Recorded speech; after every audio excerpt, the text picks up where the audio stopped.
Government EXE is corrupt. Says the top three contenders for the liberal leader are all psychotic WEF agents. So, the World Economic Forum, the people that are running to replace Justin Trudeau for party leadership and potential prime minister, they're all members of the WEF. Just remember, Klaus Schwab famously said, "We penetrate Trudeau's cabinet," meaning that he took the Canadian government and all the people that are in power were installed by him, installed directly by the billionaire class to infiltrate the Canadian populace with their horrendous policies. Just like they did with the UK government, just like they're doing with the US government. You notice how all these countries act in the very similar way. You look at how Canada, the United States, UK, Australia, they all have similar policies. All have similar policies. Why is that the case? So, Mark Carney says taxes makes people richer. Chrystia Freeland says taxes will stop child pregnancy and hunger. Katrina Gold says we don't need carbon at all. And those are the three contenders running to replace Justin Trudeau. Those are the top three contenders that could potentially be a prime minister. And here's a video clip here highlighting all three of these contenders saying these things. Listen to this. And the fact is, let me flip it around. If we took away the price of pollution, more than two-thirds of Canadians would be worse off. They would receive less than, they get the price off on the carbon they're spending, but they would receive less in terms of the transfer. And I think very few people understand that. It is not apparent that the leader of the opposition even understands that, or certainly his rhetoric is totally inconsistent with that. I would also like to ask Canada's 1%. In fact, Canada's 0.13% to consider this. What kind of a Canada do you want to live in? Do you want to live in a country where kids go to school hungry? Do you want to live in a country where a teenage girl gets pregnant just because she doesn't have the money to buy birth control? I think what it comes down to at the end of the day is what are the alternatives that are being positioned in order to actually bring those greenhouse gas emissions down, and in order to actually make sure that we are building an economy of the 21st century that is either low or no carbon, and is creating those good green jobs, and is making sure that we have a planet for our kids and grandkids to grow into.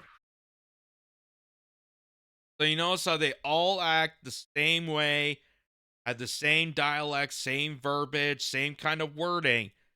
That's all because they are trained and groomed by outsider organizations like the WEF.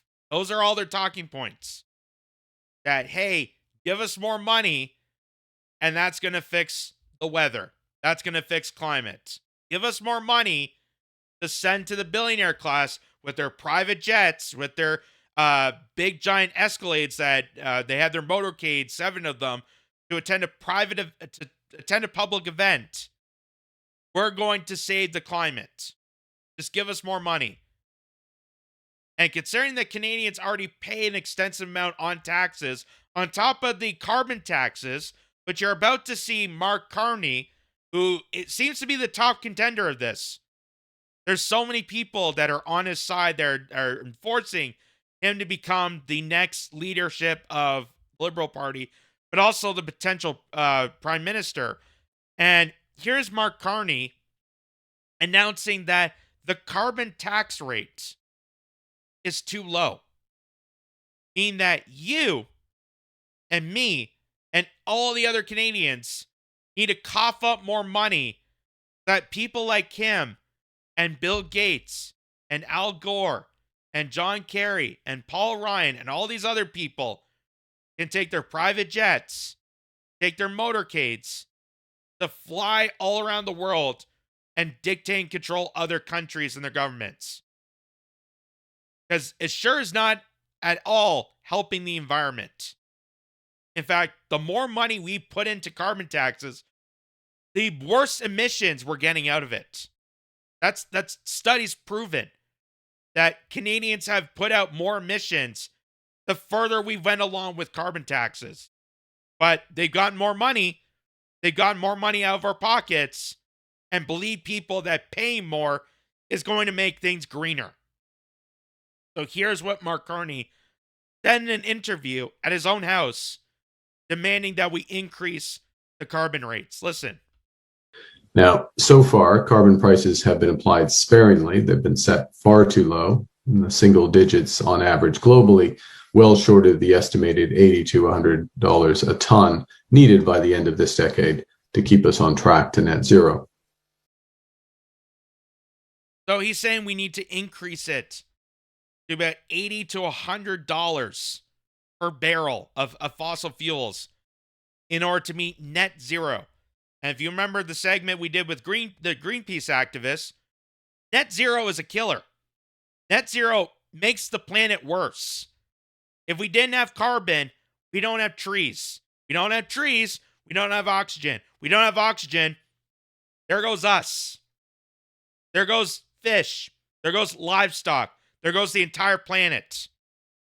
And right now, the more carbon that's being introduced into the planet is making things greener. We're seeing more vegetation. We're seeing more agriculture. That's why farming is a good thing.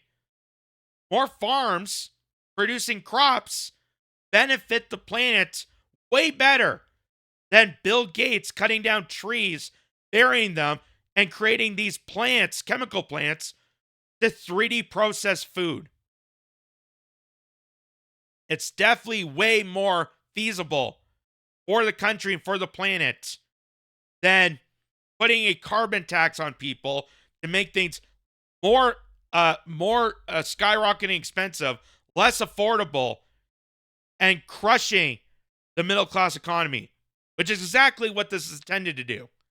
It's intended to punish you, collectively punish you as a working class member of this country, that you are held responsible for us to pollute more. Because if they really gave a damn about the planet, they'd be giving up their private jets. They'd be taking Priuses, not motorcades, to public events. How about you ride a train? How about you fly coach with the rest of us? I thought if you care so much about the planet, why aren't you Skyping? Why don't you Skype or Zoom these Davos meetings? Why do you all need to fly into Switzerland if you really gave a damn? But they don't. They don't give a damn because they can just buy off the carbon. Oh, I can buy carbon credits and then I can just pollute whatever I want. So here is this guy here. I am Canadian, or I am Canada. He says, my carbon tax has a tax on it.